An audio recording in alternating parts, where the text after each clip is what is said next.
Good morning students. देखिए, हमने पिछली क्लास में आपकी बीएससी थर्ड ईयर की जो इनऑर्गेनिक केमिस्ट्री चल रही थी, उस इनऑर्गेनिक केमिस्ट्री की यूनिट 4th चल रही थी, जिसका नाम था ऑर्गेनोमेटेलिक कंपाउंड्स या कार्बधातुक यौगिक। तो अपन ऑर्गेनोमेटेलिक कंपाउंड्स के बारे में हमने पिछली क्लास में देखा था कि जो आपका 18 इलेक्ट्रॉन रूल था वह क्या होता है, और धातु कार्बोनिलों पर 18 इलेक्ट्रॉन नियम को हम कैसे अप्लाई करते हैं इसके बारे में देखा था। साथ ही हमने देखा था कि जो विल्किंसन कैटलिस्ट है, विल्किंसन उत्प्रेरक है, उसके द्वारा जो सममांगी हाइड्रोजनीकरण की प्रक्रिया है, एल्कीन पर सममांगी हाइड्रोजनीकरण होता है, वह कैसे होता है इसके बारे में देखे थे। साथ ही जो जिंगलर-नाटा कैटलिस्ट था, जिंगलर-नाटा उत्प्रेरक के बारे में अपन ने देखा था। ठीक है, कि जिंगलर-नाटा उत्प्रेरक द्वारा एल्कीन था आपका, एल्कीन के बहुलीकरण की प्रक्रिया भी हमने देख ली थी। अब जो आगे आपका नेक्स्ट क्वेश्चन आता है, वह क्वेश्चन आपके जो धातु कार्बोनिल कंपाउंड्स हैं, उन कंपाउंड्स के बारे में, उनकी स्ट्रक्चर के बारे में आपसे एग्जाम में क्वेश्चन पूछा जाता है कि जो धातु कार्बोनिल्स है उनकी संरचना आपसे एग्जाम में पूछेगा कि उनकी संरचना बताइए तथा उनके निर्माण की विधि बताइए, यानी मेथड ऑफ सिंथेसिस हमको देखना है। साथ ही जो इनकी स्ट्रक्चर होती है ट्राइगोनल, बाइपिरामिडल या चतुष्फलकीय या पंचभुजीय द्विपिरामिडीय, कैसी इनकी शेप होती है अलग अलग कार्बोनिल्स के बारे में, इनके पास जो बॉन्डिंग होती है, यानी जो CO लिगेंड्स है वो आपका धातु से बॉन्डिंग करता है, तो सिंगल बॉन्डेड होता है या डबल बॉन्डेड होता है, इसके बारे में हमें देखना है। तो आपका आज का टॉपिक है कि जो आपके कार्बोनिल संकुल है, जैसे निकेल का कार्बोनिल संकुल ले लो आप, आयरन का कार्बोनिल संकुल ले लो, चाहे क्रोमियम का कार्बोनिल संकुल ले लो, इन सब के बारे में, इनकी स्ट्रक्चर के बारे में आपसे क्वेश्चन पूछा जाता है। एग्जामिनर आपसे कैसे कैसे क्वेश्चन पूछता है, उन क्वेश्चंस की भी हम बात करेंगे। साथ ही उनकी संरचना, method of preparation and properties के बारे में अपन देख लेंगे। ठीक है, तो आज का सबसे पहला आपका ऑर्गेनोमेटेलिक जो कंपाउंड्स है वह है आपका क्रोमियम हेक्सा कार्बोनिल संकुल। क्रोमियम हेक्सा कार्बोनिल संकुल में आपको पता है 6 कार्बोनिल लिगेंड होते हैं। ठीक है, कितने होते हैं? 6 कार्बोनिल लिगेंड होते हैं। अब यह जो धातु से बॉन्डिंग करता है वो किस प्रकार से करता है और इसकी जो शेप होती है वह कैसी होती है, इसके बारे में हम बात करेंगे। सबसे पहले हम बात करते हैं कि जो ये आपका हेक्सा कार्बोनिल कॉम्प्लेक्स है उससे क्वेश्चंस कैसे पूछा हुआ है एग्जाम में, उस क्वेश्चंस की बात कर लेते हैं। तो सबसे पहले मैं क्वेश्चन डिनोट कर रहा हूँ, फिर अपन इसके आंसर की बात करेंगे। तो क्वेश्चन पूछा हुआ है आपसे, क्वेश्चन है आपका धात्विक कार्बोनिल, धात्विक कार्बोनिल यौगिकों की संरचना को समझाइए। यौगिकों की संरचना को समझाइए, यानी आपको संरचना के बारे में बताना है। ठीक है, और पूछा हुआ है, और क्या पूछा हुआ है आपसे, यह कैसे समझाओगे कि यह कैसे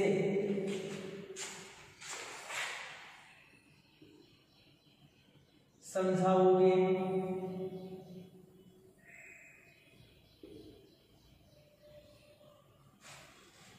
यह कैसे समझाओगे कि जो आपका कॉम्प्लेक्स है, कौन सा? Hexa carbonyl complex, chromium hexa carbonyl, तो मैं लिख देता हूं CrCO का होल 6 में जो ये आपका कॉम्प्लेक्स है, जो संकुल दे रखा है, यह कैसे समझाओगे कि CrCO का होल 6 में सभी 6 CO लिगेंड, वैसे कार्बन मोनोऑक्साइड के लिगेंड कितने हैं आपके, कार्बोनिल लिगेंड कितने हैं? 6 ही तो है। तो क्या पूछा हुआ है, CrCO6 में सभी 6 लिगेंड, सभी 6 लिगेंड CO समूह से, यानी सभी 6 लिगेंड हैं CO समूह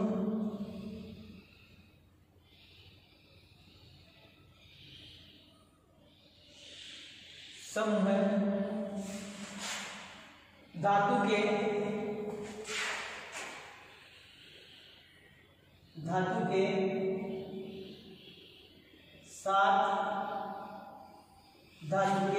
साथ समान बॉन्डिंग नहीं करते हैं, धातु के साथ समान रूप से बंधित नहीं होते हैं, धातु के साथ समान रूप से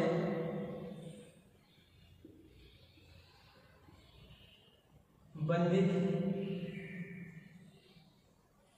नहीं होते हैं। चलो ये क्वेश्चन आपसे एग्जाम में पूछा हुआ है, ठीक है। और इसी क्वेश्चन को कैसे पूछा हुआ है, पहले तो ये क्वेश्चन हो गया देखो धातु कार्बनिक यौगिकों की संरचना को समझाइए।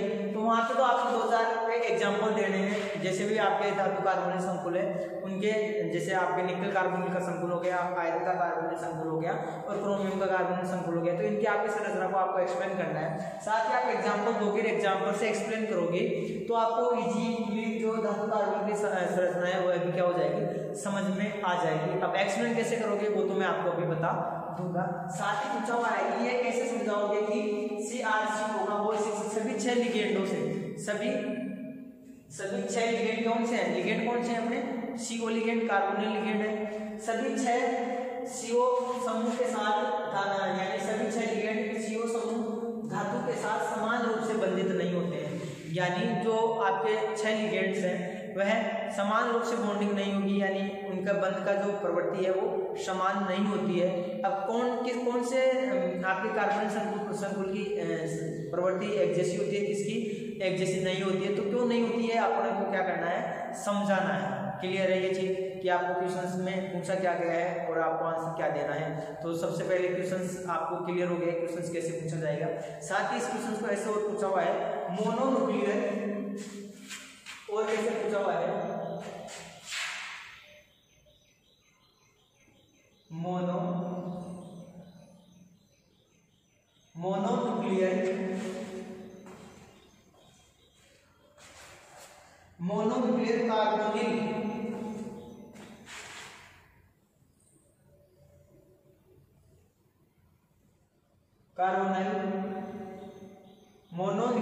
कार्बोनाइल क्रोमियम की संरचना, मोनोन्यूक्लियर कार्बोनाइल क्रोमियम की संरचना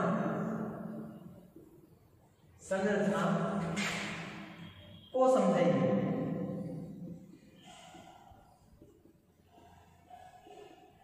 तो देखिए मोनोन्यूक्लियर कार्बोनाइल का मतलब क्या है, मोनोन्यूक्लियर कार्बोनाइल की संरचना को समझाइए, यानी जो कार्बोनाइल क्या मोनोन्यूक्लियर कार्बोनाइल क्रोमियम की संरचना को समझाइए। तो इसमें क्या पूछा हुआ है आपसे कि जो क्रोमियम है, जब मोनोन्यूक्लियर किसको बोलते हैं, यदि जहां पे क्रोमियम की संख्या 1 हो, मेटल्स की संख्या 1 हो, तो वह मोनोन्यूक्लियर आपका कार्बोनाइल कहलाएगा। यदि आपकी मेटल्स की संख्या ज्यादा हो तो वह बाइन्यूक्लियर ट्राइन्यूक्लियर कहलाता है। ठीक है, चलो ये तो बात है मोनोन्यूक्लियर क्रोमियम की संरचना को समझाइए। इसमें भी क्या है आपका क्रोमियम का हेक्सा कार्बोनिल संकुल है, उसकी संरचना को ही बताना है। और एक क्वेश्चन आपसे कैसे पूछा जाता है वो मैं वर्बली बोल देता हूँ, बता देता हूँ। क्वेश्चन कैसे पूछता है और आपसे कि क्रोमियम हेक्सा कार्बोनिल के निर्माण की विधि बताइए, मेथड ऑफ प्रिपरेशन यानी सिंथेसिस का मेथड पूछेगा आपसे। साथ ही आपसे क्या पूछेगा कि जो hexa carbonyl chromium hexa carbonyl संकुल है उसकी संरचना को बताइए तथा इसके गुणधर्म भी बताइए। तो ऐसा एक आपसे बड़ा क्वेश्चन भी पूछा जा सकता है। तो टाइप ऑफ क्वेश्चंस का पता चलेगा कि कैसे कैसे यहाँ से क्वेश्चंस आएंगे। ठीक है, क्लियर है। अब अपन बात करेंगे इसके आंसर की। आप क्वेश्चंस का स्क्रीनशॉट ले लो, फिर मैं इसके आंसर की बात करूंगा। सबसे पहले अपन क्या पढ़ेंगे, सिंथेसिस का मेथड पढ़ेंगे, मेथड ऑफ सिंथेसिस देखेंगे कि जो हेक्सा कार्बोनिल आपका क्रोमियम हेक्सा कार्बोनिल संकुल है उसका निर्माण कैसे किया जाता है। तो सबसे पहले अपन मेथड ऑफ प्रिपरेशन की बात करेंगे। तब तक आप क्वेश्चंस का स्क्रीनशॉट ले लीजिए, फिर अपन इसके आंसर की बात करते हैं। ठीक है,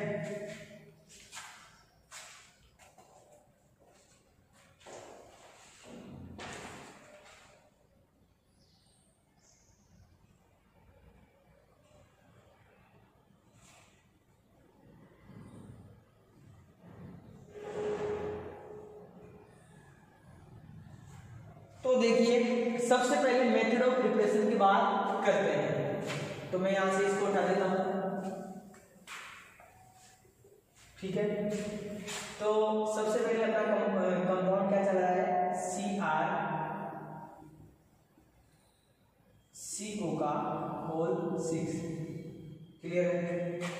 तो सबसे पहले हम बात करते हैं मेथड ऑफ प्रिपरेशन यानी निर्माण की विधि, ठीक है।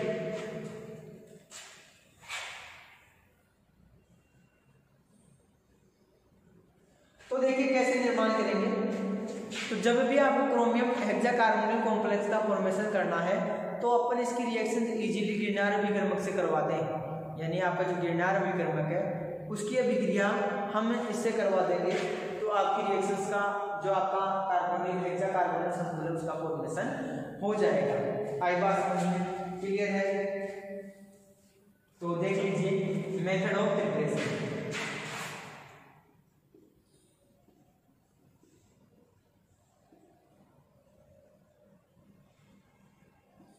Method of preparation.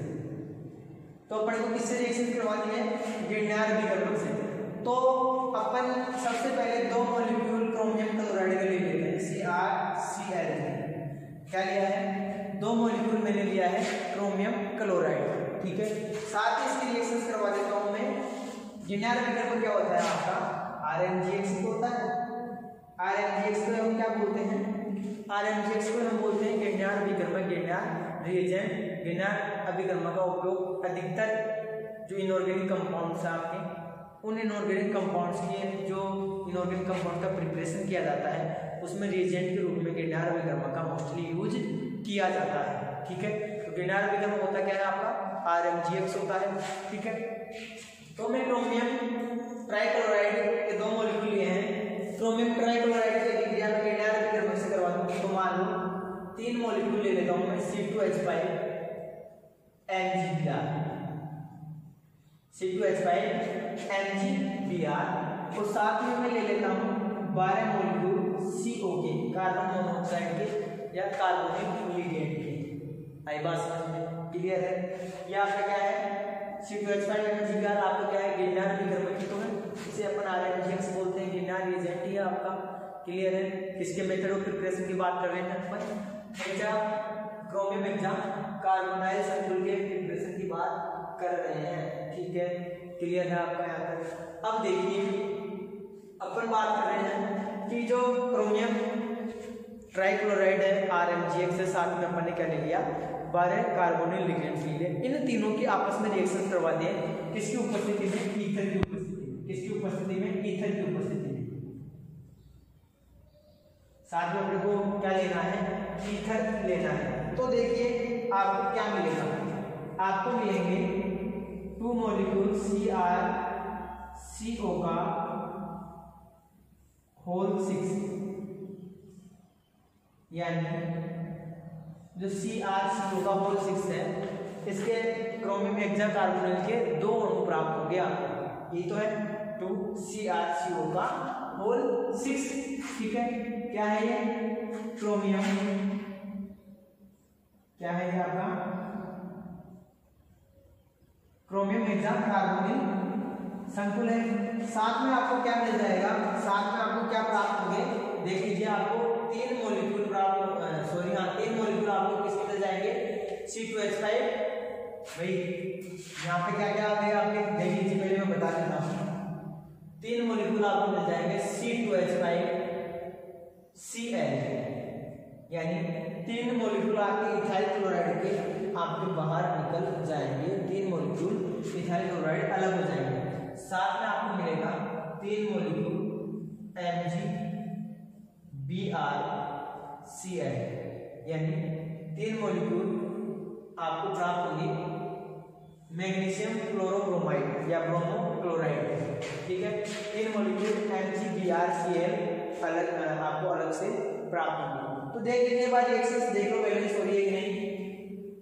अपन ने क्लोरीन क्रोमियम कितने थे आपके, 2 थे, क्लोरीन अणु कितने थे अपने, क्लोरीन अणु कितने थे भाई, 6 थे, 3 दूनी 6 क्लोरीन परमाणु थे।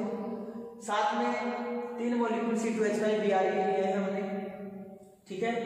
जब इसकी रिएक्शंस करवाई तो देखो मॉलिक्यूल CrCO का मोल 6 अपने को प्राप्त हो गया है। साथ में 3 अणु C2H5 Cl प्राप्त हो गए। तो यहाँ पे 3 क्लोरीन निकल गए। अब 3 बचे हुए थे क्योंकि 6 क्लोरीन अणु थे अपने पास, तो 3 बचे हुए थे, वो 3 कहाँ पे आ गए? MgBr के पास आ गए। MgBr कितने अणु थे? 3 अणु थे, तो 3 अणु MgBr आ गया, साथ में 3 अणु क्लोरीन आ गया। और ये रिएक्शन अपनी किसकी उपस्थिति में हो रही है? अपनी अभिक्रिया हम संपन्न करवा रहे हैं किसकी उपस्थिति में? आपका ईथर की उपस्थिति में। तो ये आपकी रिएक्शन है इस प्रकार से कंप्लीट होती है। ये था मेथड ऑफ प्रिपरेशन किसका? हेक्साकार्बोनिल कॉम्प्लेक्स का, हेक्साकार्बोनिल संकुल का। लास्ट में दिख रहा है यानी आपको 3C2H5 और Cl। ठीक है भाई, चलो क्लियर है। ये हो गया आपका मेथड ऑफ प्रिपरेशन किसका? हेक्साकार्बोनिल संकुल का, यानी क्रोमियम हेक्साकार्बोनिल संकुल आपका इस प्रकार अपन बना सकते हैं। ठीक है, स्क्रीनशॉट ले लीजिए। फिर अपन बात करते हैं इसके गुणधर्मों को। ठीक है,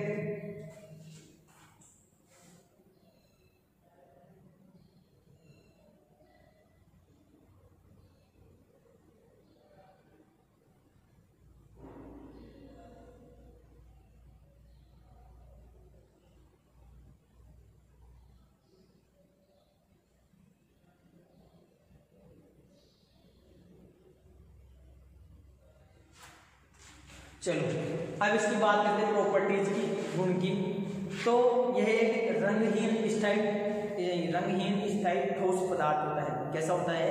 यह एक रंगहीन स्थायी ठोस पदार्थ होता है जिसका जो गलनांक है इसका गलनांक आपका 149 डिग्री सेंटीग्रेड होता है, 149 डिग्री सेंटीग्रेड होता है। अब इसको अपन किसी विलायक में काम में ले रहे हैं, तो विलायक से इसको वापस से क्रिस्टलीकृत किया जा सकता है, वापस से इसके क्रिस्टल प्राप्त किए जा सकते हैं। अगर ये विलायक से रिएक्शन कर अपने विलायक के रूप में इसको काम में लेते हैं, तो विलायक अवस्था से इसको वापस से क्रिस्टलीकृत इजीली किया जा सकता है। और ये स्थायी कार्बोनिल कंपाउंड है, इसका स्टेबिलिटी बहुत ज़्यादा होती है। ठीक है, ये कुछ इसकी थी फिजिकल आपके गुणधर्म। ठीक है, वो आपके क्लियर है। अब अपन बात करेंगे इसकी संरचना की, इसकी स्ट्रक्चर कैसी होती है, अपन स्ट्रक्चर की बात करेंगे। ठीक है, क्लियर है, यहाँ तक हो गया। आगे देखिए,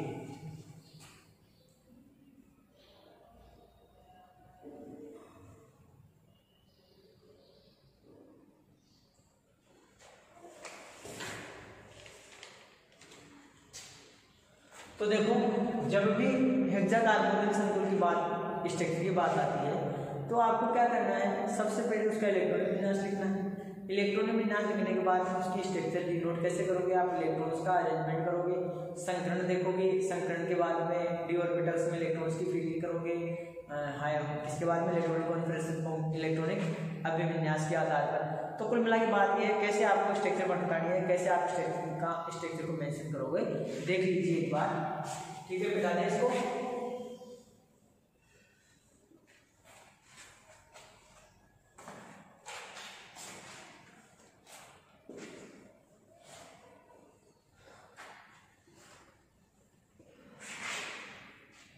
तो सबसे पहले स्ट्रक्चर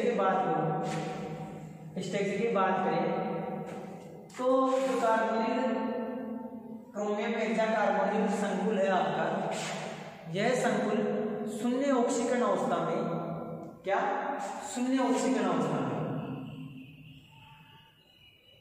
शून्य ऑक्सीकरण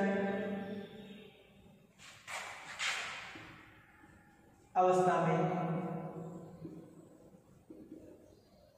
शून्य ऑक्सीकरण अवस्था में इसका जो संकरण होगा, इसका जो संकरण होता है शून्य ऑक्सीकरण अवस्था में, वह होता है आपका D2sp3। क्या होता है?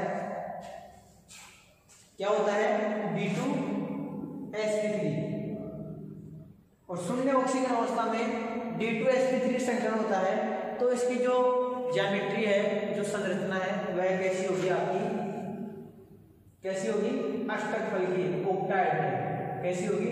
ऑक्टाहेड्रल, अष्टकफलकीय,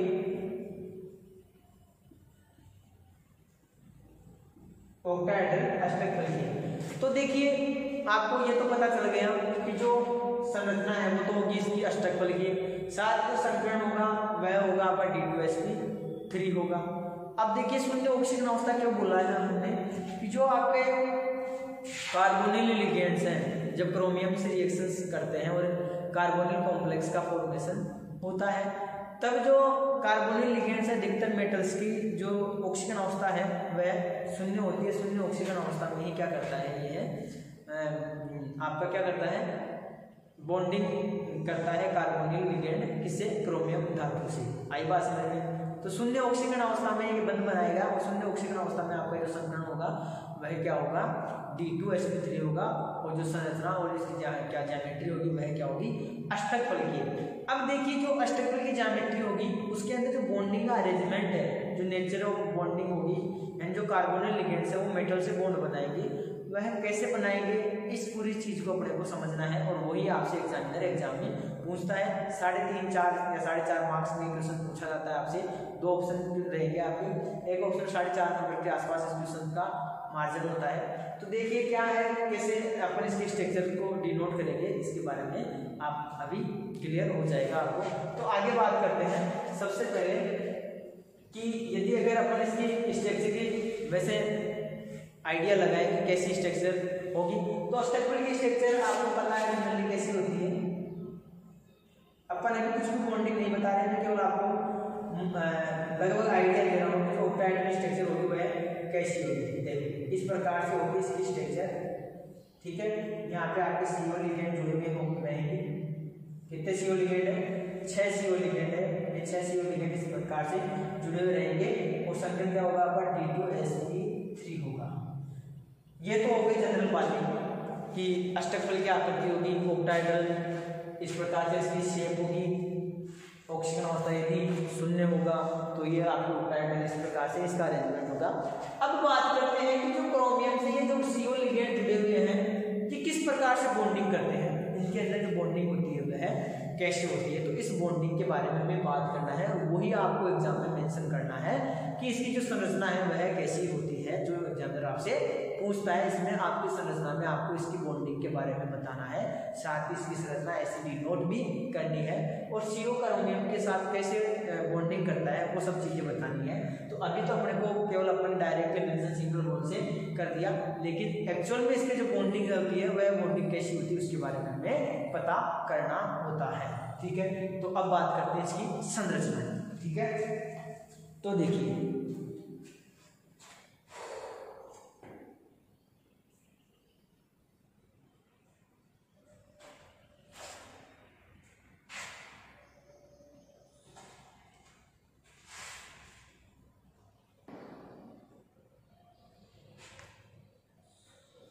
ठीक है। तो देखिए अब बात करते हैं संरचना।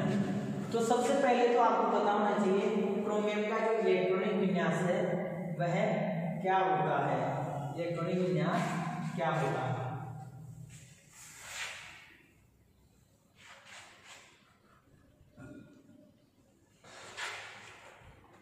तो देखिए जो आपकी क्रोमियम धातु है, तो क्रोमियम का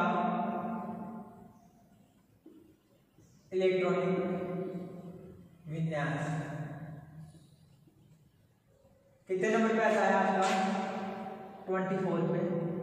क्या होगा, आर्गन कितने नंबर पे आती है,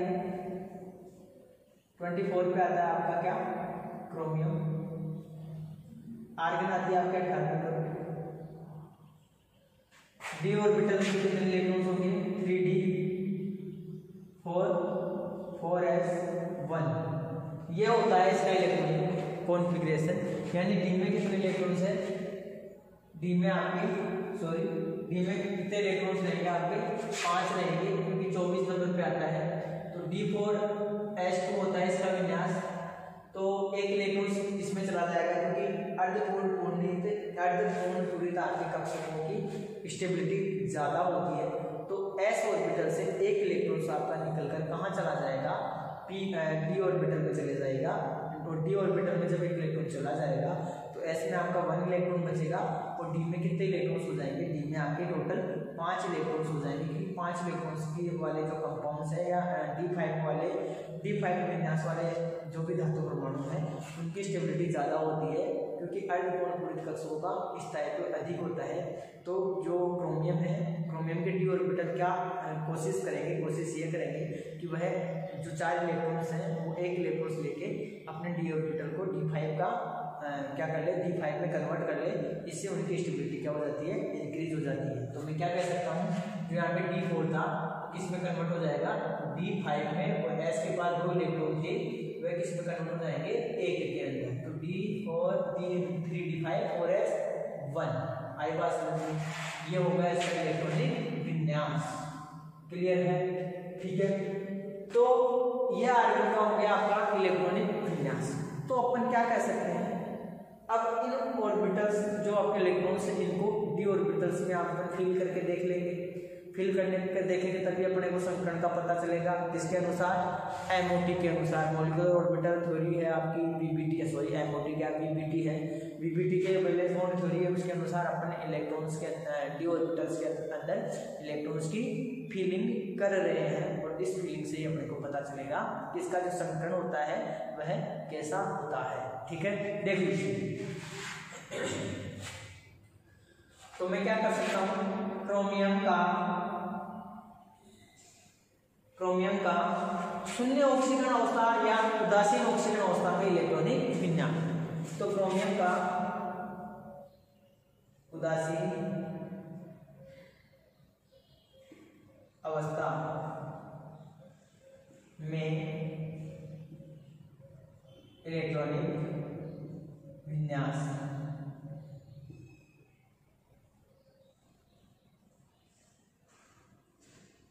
तो देखिए क्या होगा, ये आपका कौन सा ऑर्बिटल था, 3D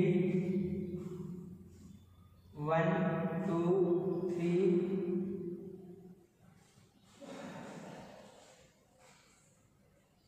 5 1 2 3 4 5 डी ऑर्बिटल्स हैं।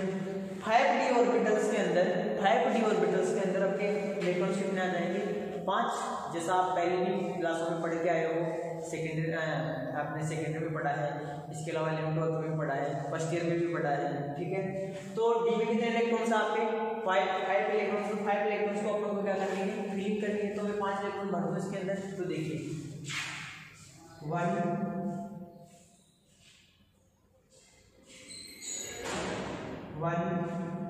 2 3 4 5।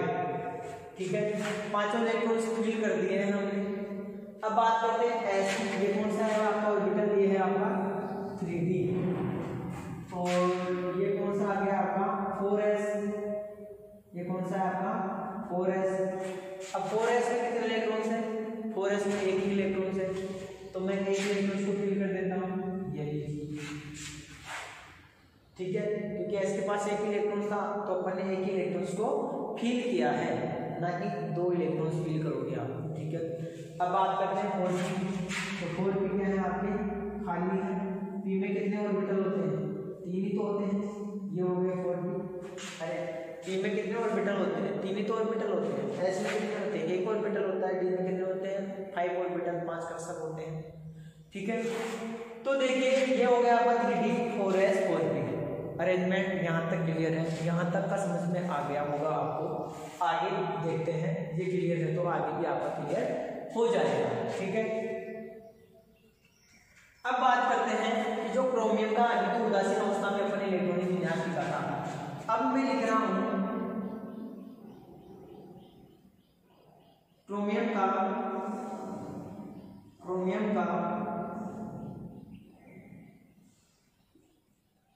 उत्तेजित अवस्था में इलेक्ट्रॉनिक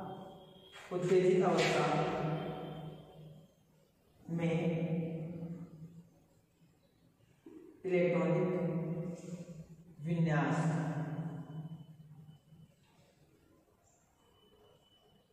क्रोमियम का उत्तेजित अवस्था में इलेक्ट्रॉनिक विन्यास। तो देखिए उत्तेजित अवस्था में इलेक्ट्रॉनिक विन्यास कैसे होगा, वही आपके डी ऑर्बिटल बना दो। कितने थे डी के अंदर 5 इलेक्ट्रॉन, और कक्षक कितने होते हैं 5 तो होते हैं, D5 सॉरी डी के अंदर 5 ही तो ऑर्बिटल होते हैं। कौन कौन से होते हैं, DXY, DYZ, DZX, DZ2 और DX2 Y2। कौन से ऑर्बिटल्स होते हैं मैंने आपको बता दिए हैं। तो टोटल 5 कक्षक होते हैं डी के अंदर, तो 1 2 3 4 5, ठीक है। तो देखिए उत्तेजित अवस्था होगी, तो उत्तेजित अवस्था में क्या होगा, जो s ऑर्बिटल के पास जो इलेक्ट्रॉन्स है उन इलेक्ट्रॉन्स की क्या हो जाएगी, उन इलेक्ट्रॉन्स की पेयरिंग हो जाएगी, उन इलेक्ट्रॉन्स का युग्मन हो जाएगा। तो उत्तेजित अवस्था में क्या होगा, ये आपका इलेक्ट्रॉन इधर शिफ्ट हो जाएगा, ये आपका इलेक्ट्रॉन्स इधर शिफ्ट हो जाएगा और ये इलेक्ट्रॉन्स इधर शिफ्ट हो जाएगा। क्लियर है मेरी बात? अगर ये इलेक्ट्रॉन इधर शिफ्ट हो रहा है तो आपका इलेक्ट्रॉन्स क्या हो जाएंगे, युग्मित हो जाएंगे, सारे के सारे इलेक्ट्रॉन्स का युग्मन हो जाएगा। और जैसे युग्मन होगा तो क्या होगा, 1 2 3 4 5 6 7, कितने थे 1 2 3 4 5 6 थे, तो 6 के 6 ऑर्बिटल इस प्रकार से आपके अरेंज हो जाएंगे, ठीक है। तो ये था आपका उत्तेजित अवस्था में इलेक्ट्रॉनिक कॉन्फ़िगरेशन, ठीक है, क्लियर है। अब देखिए आगे बात करते हैं। आपका 4s था, ये 4s एज इट इज खाली है, 4p था, 4p भी आपका एज इट इज खाली है। आई बात समझ में। एक डी में 6 इलेक्ट्रॉन इस प्रकार से अरेंज हो गए और दो इलेक्ट्रॉन आपके ऑर्बिटल्स हैं वह खाली हो गए, 2 d ऑर्बिटल खाली है, एक s खाली है और 3 p ऑर्बिटल्स आपके खाली है, ठीक है, क्लियर है। अब देखिए आगे क्या होगा, यहाँ तक का समझ में आ गया होगा आपको, ठीक है भाई, क्लियर है अच्छे से। आगे देखिए क्या होगा। अब जो क्रोमियम का इलेक्ट्रॉनिक विन्यास है उसके पास CO लिगेंड्स हैं, तो अपन क्या कर सकते हैं, अपन कह सकते हैं कि जो क्रोमियम का इलेक्ट्रॉनिक विन्यास है वो CO लिगेंड की उपस्थिति में यदि अपन शो करते हैं, तो CO लिगेंड की उपस्थिति में शो करेंगे तो क्या होगा, आपको पता है कार्बोनिल लिगेंड का फंक्शन क्या होता है, कार्बोनिल लिगेंड करता क्या है। तो देखिए जो कार्बोनिल लिगेंड है वह क्या करता है, वह अपने इलेक्ट्रॉन्स युग्म है धातु के वैकेंट ऑर्बिटल पे डालता है, यानी जो धातु के खाली कक्षक हैं उनमें अपने इलेक्ट्रॉन्स डालता है और अपने इलेक्ट्रॉन्स डालकर क्या कर लेता है, उससे बॉन्डिंग कर लेता है। और कौन सी बॉन्डिंग करेगा, उप संरचना से बॉन्डिंग करेगा, ठीक है, जिसको अपन सिग्मा से रिप्रेजेंट करते हैं। आई बात समझ, इतना क्लियर है आपको।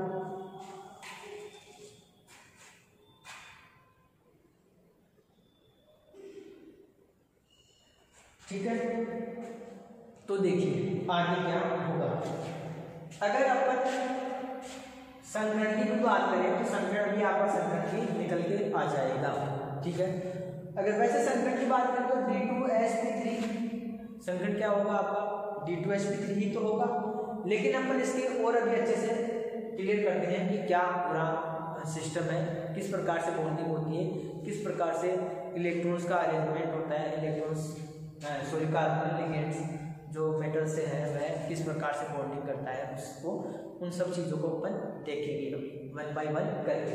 तो मैं यहाँ पे क्या लिख सकता हूँ, यहाँ पे मैं कर सकता हूँ क्रोमियम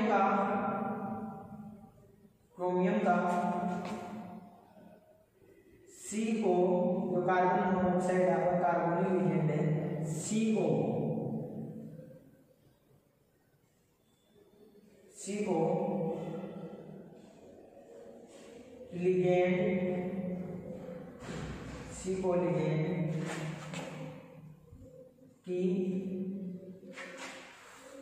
लिगेंड की दिख रहा है, एक बार देख लीजिए, CO लिगेंड की उपस्थिति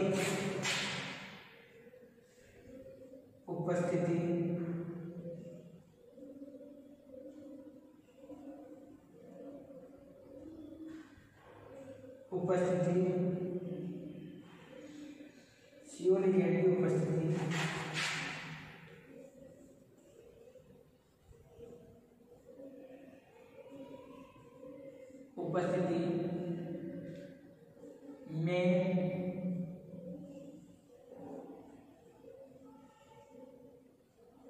इलेक्ट्रॉनिक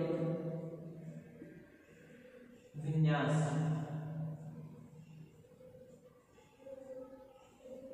ठीक है, तो अपने को अब इलेक्ट्रॉनिक विन्यास किसकी उपस्थिति में लिखना है, CO लिगेंड की उपस्थिति में। ठीक है, तो देखिए ये आपके d ऑर्बिटल,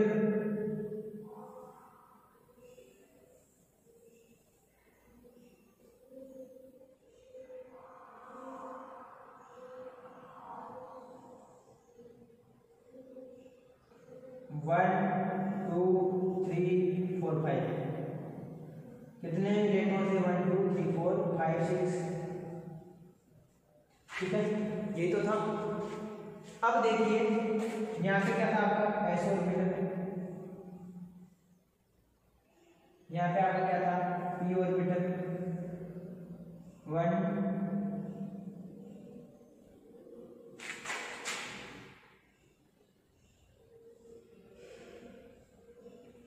ठीक है। तो देखिए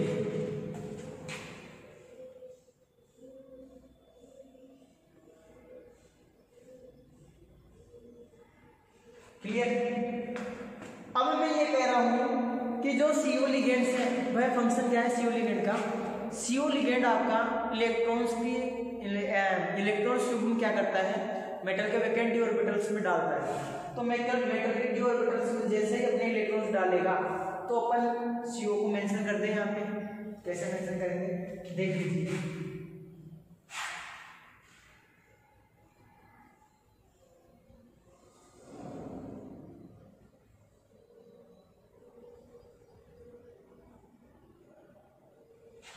तो देखो अपन को क्या करना है, CO के साथ बॉन्डिंग शो करनी है। और CO अपने क्या कर रहा है, इलेक्ट्रॉन युग्म का डोनेशन कर रहा है। कहाँ पे कर रहा है, मेटल्स के d ऑर्बिटल्स में अपने इलेक्ट्रॉन युग्म दान कर रहा है। तो देखिए अपन क्या करते हैं, CO को अरेंज कर देते हैं, CO की बॉन्डिंग को शो कर देते हैं, देख लीजिए। और आपको ये भी पता है एक CO लिगेंड कितने इलेक्ट्रॉन्स का डोनेशन करता है, एक CO लिगेंड 2 इलेक्ट्रॉन्स देता है मेटल्स के वैकेंट ऑर्बिटल्स में 2 इलेक्ट्रॉन्स डालता है। तो अपन मेंशन कर देते हैं 1 2 और यहाँ पे CO। क्लियर, तो देख लेना क्या है, CO है ये लो। ठीक है, थोड़ा सा दिख जाएगा। ठीक है, CO है, यहाँ पर भी क्या है आपका CO है, ये लो। ठीक है, यहाँ पर भी क्या है आपका CO है।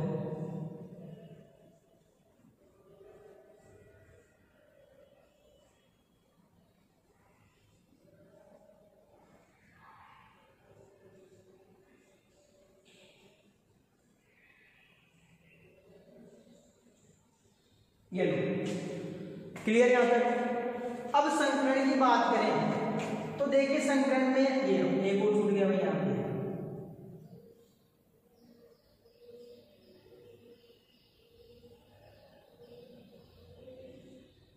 ये लीजिए। ठीक है, तो कितने CO आ गए, 1 2 3 4 5 6 6 CO मॉलिक्यूल्स थे अपने पास। तो 6 वैकेंट ऑर्बिटल चाहिए अपने को, यानी जहाँ पे जो आपका CO लिगेंड्स है वह इलेक्ट्रॉन युग्म का डोनेशन कर सके, इसलिए अपने को 6 वैकेंट ऑर्बिटल चाहिए थे। एक्साइटेशन करवाया हमने, उत्तेजित अवस्था में आपके इलेक्ट्रॉन इधर आ गए।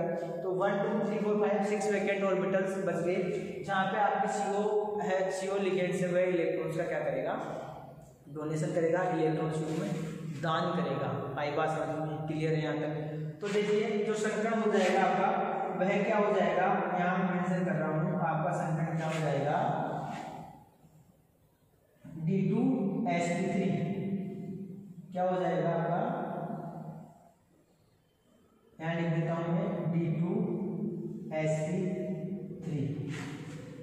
क्लियर है। और यहाँ पे देखो नीचे करो तो नीचे भी मेंशन कर सकते हो आप, ये लीजिए।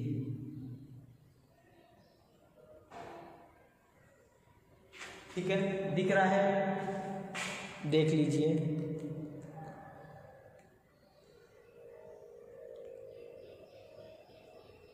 क्लियर है। तो देखो क्या संकरण होगा आपका, D2sp3 क्या होगा, D2sp3। ठीक है, क्लियर है। D2sp3 संकरण होगा जहाँ पे आपका CO लिगेंड्स क्या कर रहा है, इलेक्ट्रॉन्स का डोनेशन कर रहा है मेटल के वैकेंट ऑर्बिटल्स के अंदर। क्लियर है यहाँ तक का, ये चीज क्लियर है। ठीक है, तो देखिए इसका स्क्रीनशॉट ले लीजिए, फिर आगे हम बात करते हैं आगे कहानी क्या है। ठीक है, इसके अकॉर्डिंग तो आपका संकरण क्या होगा, इसके अकॉर्डिंग तो संकरण आपका sp3d2 होगा, और जो शेप होगी, जो संरचना होगी वह होगी आपकी कैसी, वह होगी आपकी ऑक्टाहेड्रल अष्टक फलक की संरचना होगी। फटाफट से इसका स्क्रीनशॉट ले लो, फिर आगे बात करते हैं। ठीक है, क्लियर।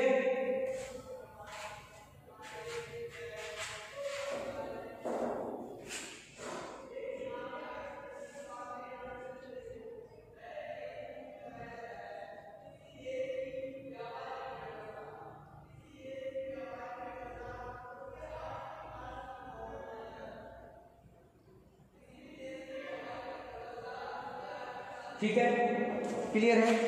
अब देखिए मैं एक संरचना को तो आपके ऊपर लिख देता हूँ, अगर आपको दिख नहीं रही है तो बाकी का मैं मिटा रहा हूँ।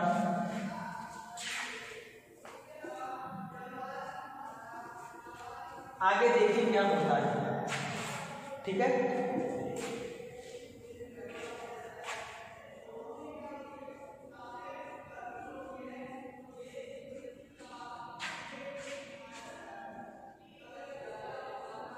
अपन ने लास्ट में क्या लिखा था, अपन ने लास्ट में मेंशन किया था क्रोमियम का CO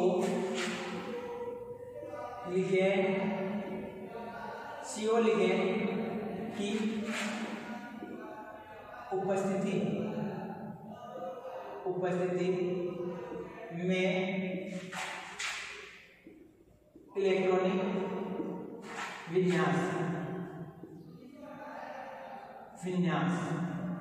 और क्या काम, इनको मैं यहाँ अरेंज कर देता हूँ 1 2 3।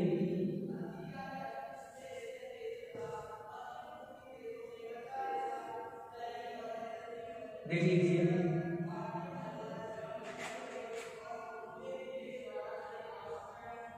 क्या होगा आपका 1 2 3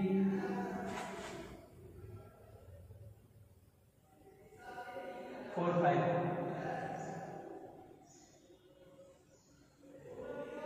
ठीक है, तो यहाँ पे क्या कर रहा था, ये तो आपके इलेक्ट्रॉन्स थे 6, एक S के और 5 D के। अब यहाँ पे क्या कर रहा था, आपका CO था वो इलेक्ट्रॉन्स का डोनेशन कर रहा था 1 2 और यहाँ पे CO लिगेंड था, यहाँ पे भी आपका CO था और यहाँ पे आपके 3 p ऑर्बिटल थे 1 2 3 CO। ये नीचे वाली चीज है जो मैंने अभी आपको बताई थी। ठीक है, तो जो संकरण होगा वो है क्या होगा आपका D2sp3। कैसे, 2 d ऑर्बिटल, दो d ऑर्बिटल, एक s ऑर्बिटल तो s और 3 p ऑर्बिटल तो D2sp3 संकरण हो गया। और जो संरचना होगी इसकी, जो ज्योमेट्री होगी, क्या होगी, तो ज्योमेट्री होगी इसकी कैसी, ऑक्टाहेड्रल। तो शेप कैसी हो जाएगी इसकी, ऑक्टाहेड्रल।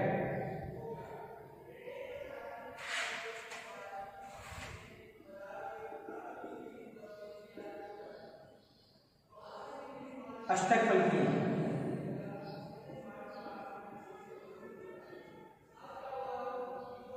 ऑक्टाहेड्रल अष्टक फलकी। और अष्टक फलकी की शेप कैसी होती है ये मैंने आपको पहले भी बताया था। तो देख लीजिए कैसे अरेंज होगा। अष्टक फलकी की संरचना के अनुसार जो D2sp आपका D2sp3 संकरण होता है, उसमें जो ऑक्टाहेड्रल शेप होती है वह आपकी कैसी होती है, देख लीजिए ऑक्टाहेड्रल के अनुसार।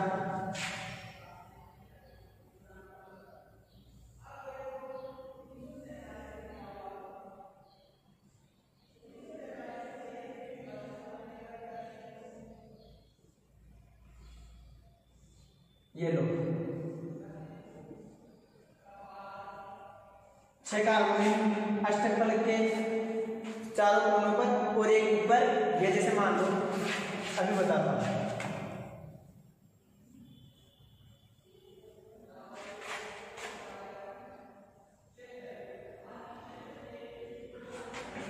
ठीक है, यानी ये आपका ऑक्टाहेड्रल कंपाउंड है। यहाँ पे कार्बोनिल, यहाँ पे कार्बोनिल, यहाँ पे कार्बोनिल, यहाँ पे कार्बोनिल, बीच में क्रोमियम। कैसी है? यू। ठीक है, सेंटर में आपका क्या है? क्रोमियम। और इधर आपका एक दोनों CO ग्रुप, इधर दोनों CO ग्रुप, यानी कार्बोनिल लिगेंड जुड़े हुए हैं। अब यहाँ पे बीच में जो क्रोमियम था, उस क्रोमियम के यू बॉन्डेड आपका ऊपर CO ग्रुप जुड़ा हुआ है और एक नीचे यू जुड़ा हुआ है, बीच में आपका क्रोमियम है। तो ये हो गया ऑक्टाहेड्रल से, यहाँ पे चारों कोनों पर ये वो जुड़े हुए रहते हैं, साथ में CO, दोनों CO लिगेंड ऊपर और नीचे अरेंज होते हैं। तो ये थी इसकी ऑक्टाहेड्रल से। अब देखिए अपना क्वेश्चन क्या था आगे, समझाओ कि CrCO4 के सभी 6 लिगेंड CO समूह धातु के साथ समान रूप से बंधित नहीं होते। अभी तो इसमें समान रूप से बॉन्डेड है, हमने देख लिया, क्योंकि इसके अनुसार तो अपन क्या कह सकते हैं कि समान रूप से ही बॉन्डेड है, सारे CO लिगेंड इक्वली अरेंज है, धातु से इलेक्ट्रॉन्स दे रहे हैं। तो ये सारी चीजें अपन ने क्लियर कर ली। लेकिन जो सेकंड टाइप से क्वेश्चन पूछा रहा है उसको अपने को समझाना है, वो उसका आंसर क्या होगा। तो ये चीज क्लियर है आपकी, अगर ये चीज क्लियर है तो आगे की चीज में आपकी इजीली क्लियर हो जाएगी। ठीक है, इसका स्क्रीनशॉट ले लो, फिर आगे अपन बात करते हैं।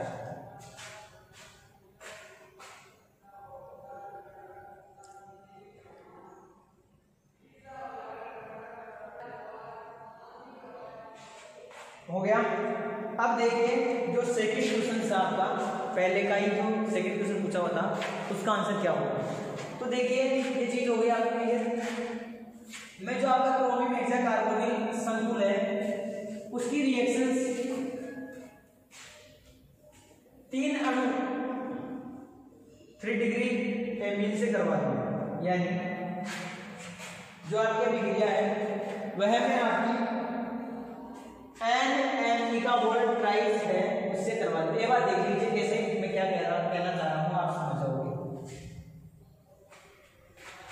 अब लोग क्या बताना है, देख लीजिए एक चीज बता देता हूँ मैं आपको। जो 6 लिगेंड होते हैं, इन 6 लिगेंडों में से जो 3 CO लिगेंड्स हैं, जो 3 कार्बन मोनोऑक्साइड जो धातु के लिगेंड है, CO लिगेंड है 3, वह केंद्रीय धातु परमाणु से 3 CO तो आपके सिंगल बॉन्डेड होते हैं, जबकि जो 3 CO हैं वह आपके डबल बॉन्डेड होते हैं।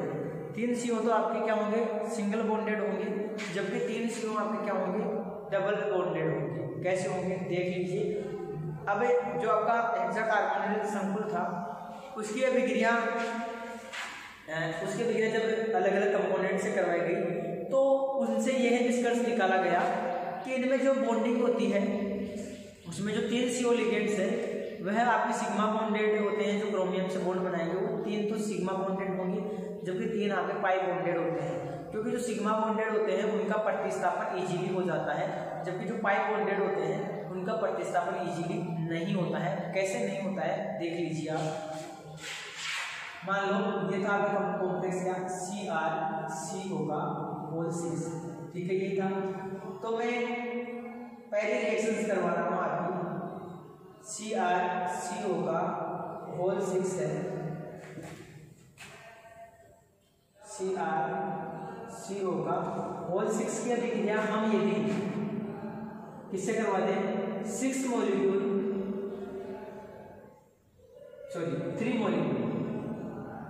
NMe का होल ट्राइस से करवा दें तो क्या होगा? ये जो 3 CO अणु है वह प्रतिस्थापित हो जाएगा, तो क्या बना लेगा ये? CrCO का होल ट्राइस NMe का होल ट्राइस, साथ में क्या निकल गया? आपके 3 मॉलिक्यूल CO के बाहर निकल गए। दिख रहा है आपको? देखिए एक बार रिएक्शन।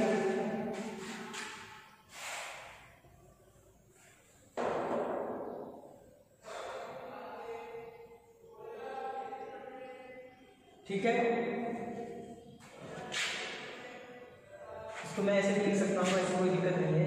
3 मॉलिक्यूल NMEK मोलिट्राइज, यानी 3 मॉलिक्यूल्स की जो आपकी 3 डिग्री एमीन है, इसकी अभिक्रिया 3 मॉलिक्यूल ये मैंने 6 कार्बोनिल लिगेंड से करवाई। तो देखो यहाँ से जो 3 CO लिगेंड्स हैं वह क्या हो गए, प्रतिस्थापित हो गए, वह अलग हो गए। ठीक है, एक और एक से देख लीजिए, ऐसे मान लो इसकी अभिक्रिया करवाते हैं अपन CrCO का होल 6 साथ में अभिक्रिया करवाते हैं 3H2O मॉलिक्यूल से। तो देखिए क्या बनेगा आपका CrCO का होल ट्राई और H2O का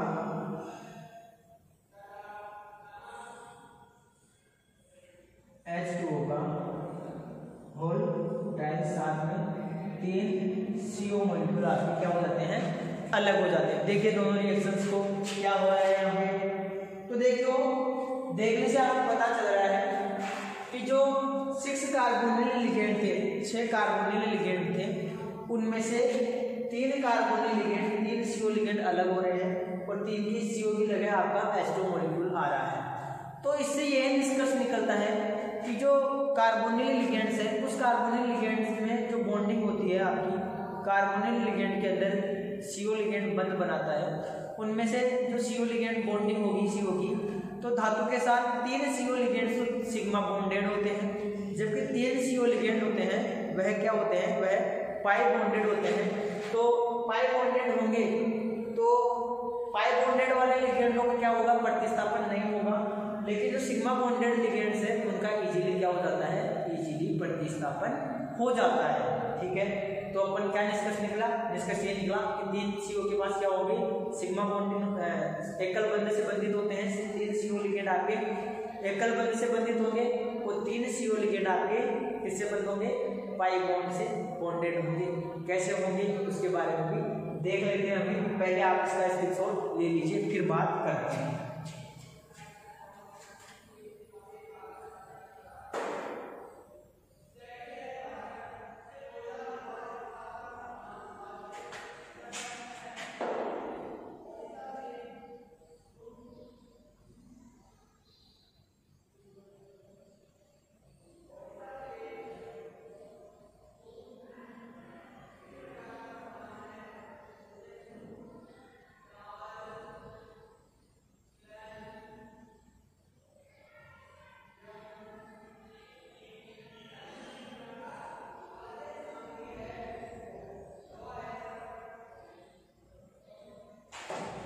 तो देखिए इसकी संरचना की बात करते हैं, संरचना कैसी होगी, तो कैसे प्रतिस्थापन होगा और कैसे सिग्मा बॉन्डिंग होगी, कैसे पाई बॉन्डिंग होगी, उसकी संरचना अपन को उसके डी ऑर्बिटल्स के अरेंजमेंट में दिखेगी। तो देख लीजिए,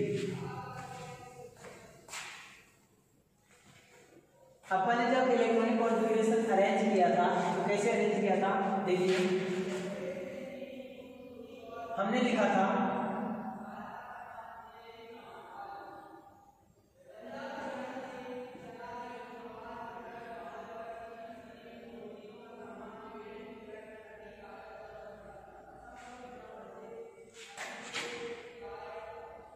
या आपकी डी ऑर्बिटल थी 1 2 3 4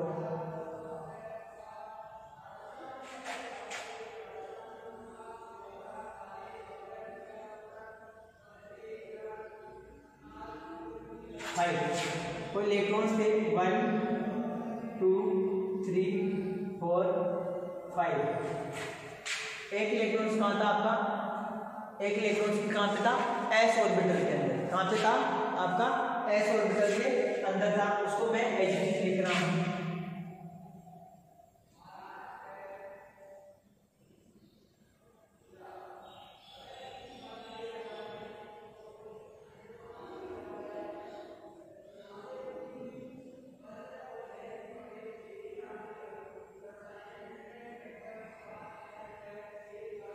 क्लियर है, ये हमने अरेंजमेंट कर दिया है। ठीक है,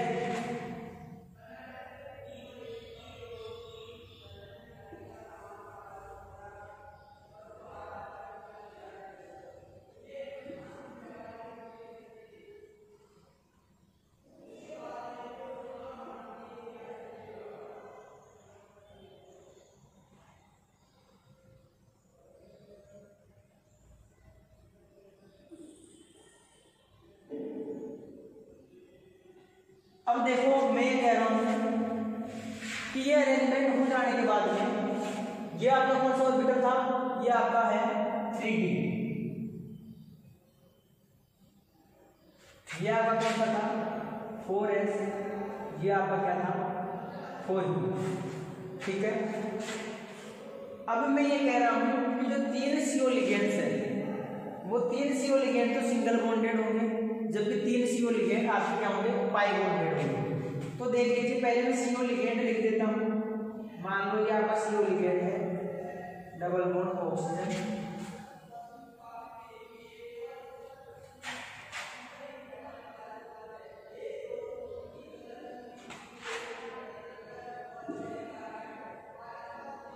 एक बार मैं बना देता हूँ फिर आपको समझ में आ जाएगा।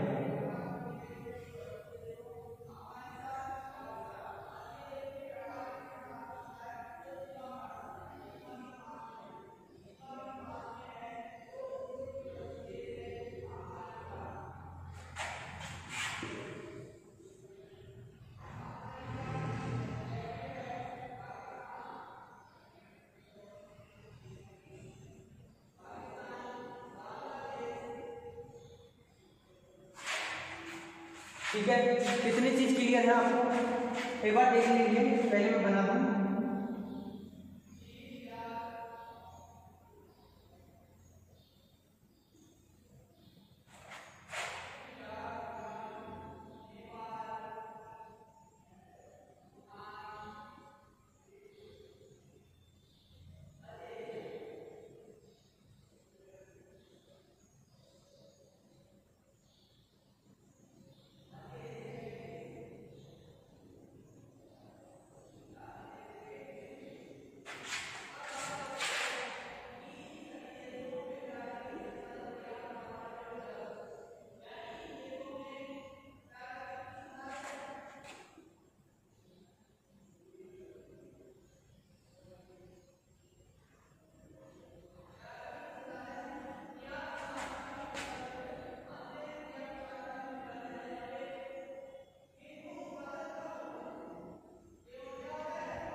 एक मिनट रुकिए,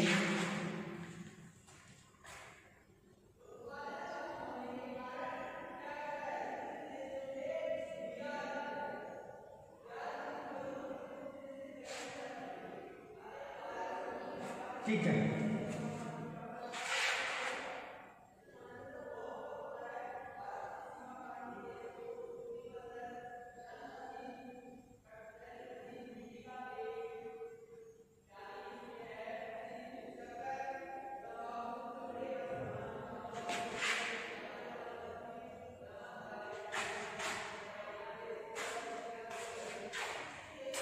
मैं इनको जो इलेक्ट्रॉन्स थे वो यहाँ वाले इलेक्ट्रॉन्स में मैंने यहाँ फिल कर दिए, यहाँ अरेंज कर दिए हैं, ठीक है। और इसके जो दो इलेक्ट्रॉन्स थे मैं यहाँ पे अरेंज कर रहा हूँ 1 2 1 2 1 2, क्योंकि दो इलेक्ट्रॉन्स तो डालता है आपका CO लिगेंड, एक CO लिगेंड दो इलेक्ट्रॉन डालता है, चाहे आप ऐसे मेंशन कर दो चाहे ऐसे मेंशन कर दो, बात एक ही है, ठीक है। तो देखिए ये जो 3 CO लिगेंड्स है, इधर वाले जो आपके 3 CO लिगेंड्स है ये है क्या होते हैं, ये है पाई बॉन्डेड होते हैं। ये कौन सी बॉन्डिंग है, ये है पाई बॉन्डिंग, देखो ये पाई बॉन्डिंग है आपकी,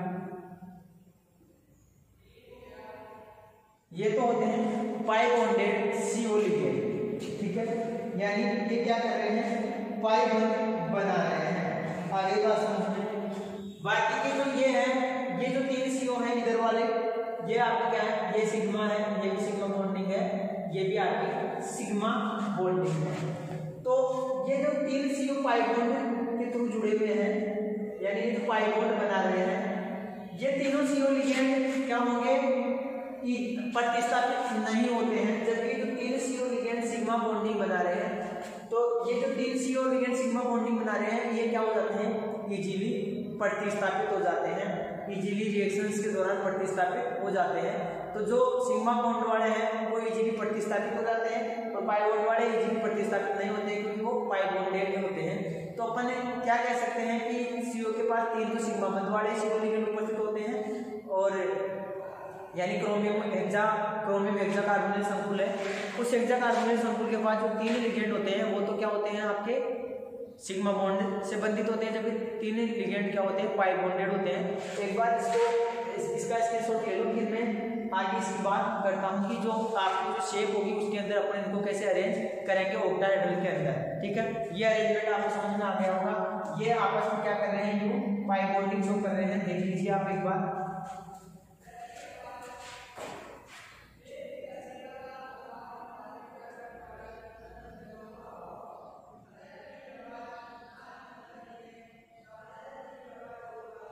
और अगर संकरण की बात करें तो संकरण आगे क्या हो जाएगा, संकरण तो देख लीजिए, संकरण में 2 तो डी ऑर्बिटल आपके पार्टिसिपेट कर रहे हैं, 2 आपके कौन से ऑर्बिटल पार्ट कर रहे हैं, एक ऑर्बिटल आपका एस ऑर्बिटल पार्टिसिपेट कर रहा है। ठीक है ना, ये तो आपको पहले भी समझ में आ गया था क्योंकि पहले तो क्लियर कर लिया आपने। ठीक है, तो संकरण क्या हो जाएगा आपका D2sp D2sp3। क्लियर? ठीक है, अब बात करते हैं इसकी शेप की वो संरचना है, वो संरचना के अंदर कैसे पेंसिल करेंगे। इधर दिख जाएगी आपको, मैं इधर अरेंज कर देता हूं। तो देखिए ये तो क्या है, ये संरचना तो क्या है, CrCO का होल 6 की कक्षीय संरचना, कक्षीय संरचना। क्लियर? कौन सी संरचना है, कक्षीय संरचना। ठीक है, आगे देखिए इसकी जो बंध संरचना है वह कैसे होगी। सबसे पहले तो आपको ऑक्टाहेड्रल के बारे में पता है, कैसे होती है ऑक्टाहेड्रल की संरचना।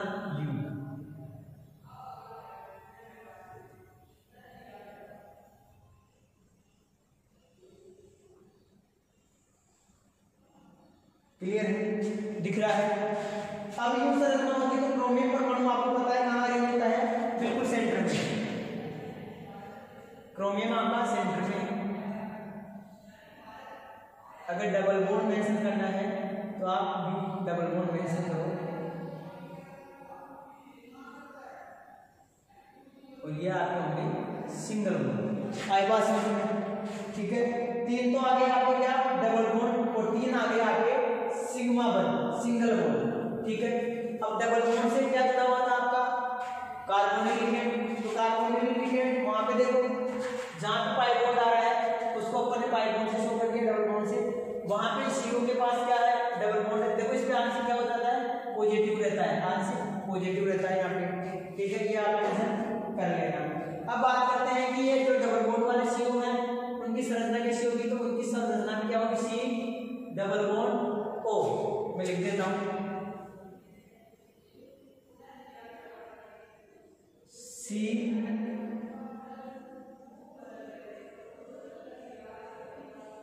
डबल बॉन्ड O, यहाँ पर भी आपका C डबल बॉन्ड O, यहाँ पर भी आपका C डबल बॉन्ड O।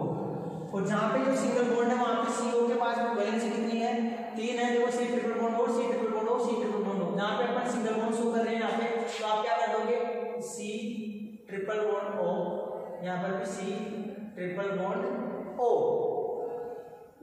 और यहाँ पर भी आपका C ट्रिपल बॉन्ड O। आगे बात समझ में क्लियर है? तो ये होती है इसकी संरचना। और ये डायग्राम किसका है आपका, CrCO का होल 6 की बंध संरचना, बंध संरचना। आगे बात समझें तो देखिए क्या हो रहा है, इसमें आपको अच्छे से दिख रहा होगा कि 3 जो कार्बोनिल लिगेंड है वह क्रोमियम के साथ 1 2 3 सिग्मा बॉन्ड है। ये क्या है आपका, सिग्मा सिग्मा सिग्मा। ये क्या है, पाई, ये भी पाई और ये भी पाई। ठीक है, तो 3 तो सिग्मा बॉन्ड है और 3 पाई बॉन्ड है। ये आपको इसकी संरचना में समझ में आ गया होगा। ठीक है, यही तो आपसे क्वेश्चन पूछा हुआ था कि कैसे समझाओगे कि CrCO6 के सभी 6 लिगेंड जो CO समूह है वह धातु के साथ समान रूप से बंधित नहीं होते हैं, क्यों नहीं होते हैं वो आपको समझ में आ गया होगा।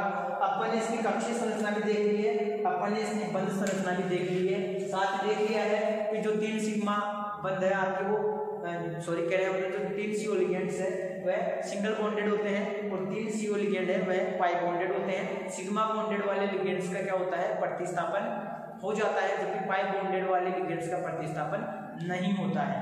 ठीक है, तो ये थी आपकी CrCO6 जो आपका क्या था, क्रोमियम हेक्सा कार्बोनिल संकुल था, उसकी संरचना आपने देख ली है, नेचर इसका सिंथेसिस भी देख लिया है, साथ ही अपन ने इसकी प्रॉपर्टीज की बात कर ली है और इसकी स्ट्रक्चर भी देख ली है। समझ में आ गया होगा आपको, क्लियर है अच्छे से।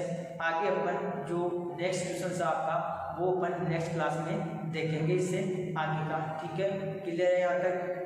आगे जो आपके निकिल कार्बोनिल संकुल है, पेंटा कार्बोनिल संकुल है, उनके बारे में भी आपसे एग्जाम में क्वेश्चंस पूछे जाते हैं। ठीक है, तो उनके अंदर भी आप अपने को संरचना देखनी है और इसके अलावा उनकी जो बॉन्डिंग है, बॉन्डिंग्स के बारे में भी देखना है एंड मेथड ऑफ रिप्रेजेंटेशन भी देखना है। तो ये चीज़ें अपन नेक्स्ट क्लास में देखेंगे। अभी तक इस क्लास के लिए आपका इतना ही। आई होप आपका ये क्वेश्चन अच्छे से क्लियर हो गया होगा, आपको ये क्वेश्चन समझ में आ गया होगा। इससे आगे अपन नेक्स्ट क्लास में देखेंगे। अगर स्क्रीनशॉट नहीं लिया है तो आप इसका स्क्रीनशॉट ले लीजिए।